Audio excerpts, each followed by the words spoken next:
मैं वो नौजवानों से जो मेरी तरफ देख नहीं रहे और मुझे सुन नहीं रहे, वो या तो चले जाएं यहाँ से। वो लड़कियों के चेहरे आ जाते हैं सामने। मुझे भी इश्क हुआ, लेकिन किससे? अंग्रेजी से इश्क हुआ था मुझे। तो फिर इंग्लिश टीचर बना मैं।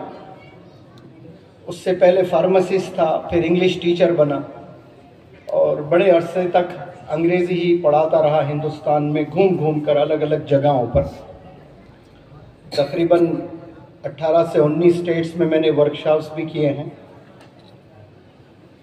और ये जो मैंने विज़िट किए हैं, ये सब विज़िट करने के बाद जो यंगस्टर्स को मैंने करीब से देखा, उनके वालिदैन को, और सबको देखने के बाद मेरे में एक फ़िक्र पैदा हुई है, एक दर्द महसूस किया मैंने।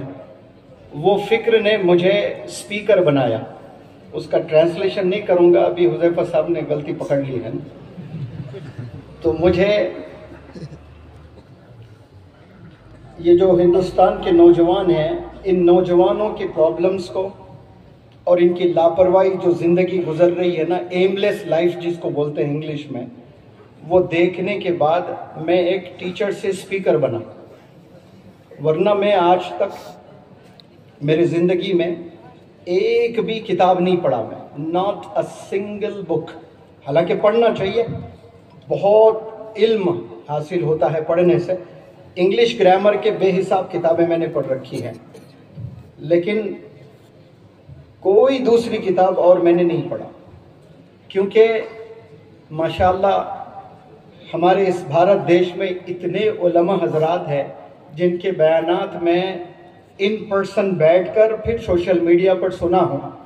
तो फिर मेरे पास तो इतना मवाज है कैरेक्टर पर, डिसिप्लिन पर। और इस्लाम ऐसा खूबसूरत रिलीजन है जो आप सल्लल्लाहु अलैहि वसल्लम को पढ़ लिए तो फिर और मज़ीद किताबों की भी ज़रूरत नहीं है। इसका मतलब ये नहीं कि किताबें नहीं पढ़ना चाहिए, बहुत सी किताबें हमने पढ़नी है।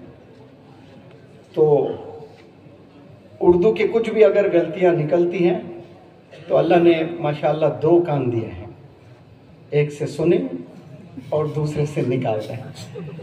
और जो मैसेज है उसको ना निकालें, उसको अपने दिल में उतारें। तो मैसेज पर फोकस करें। पहले मैं भी बहुत गलतियां इंग्लिश के पकड़ता था लोगों के, लेकिन जब ट्रैवल करके एक इंसान की एक मैच्योरिटी लेवल आ जाती है, फिर उसके बाद I have stopped pointing out the mistakes from the people.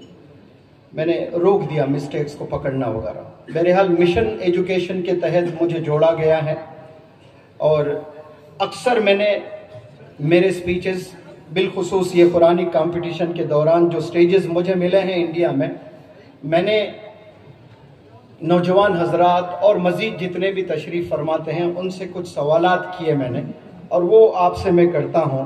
यहाँ जितने भी बंदे बैठे हैं, आप सबसे मेरा सवाल, क्या आपने या आपके अब्बू ने या आपके दादा ने, क्या आपके नाना ने, या फिर आपके परदादा परनाना, जिसको इंग्लिश में ग्रेट ग्रैंडफादर कहते हैं, फिर ग्रेट ग्रेट ग्रैंडफादर होते हैं, परनाना, परदादा, तो आपसे लेकर आपके परदादा तक किसी ने कोई चीज़ इन्वेंट की है? इन्वेंट यानी फ्रिज बनाया है या फिर टेलीफोन बनाया है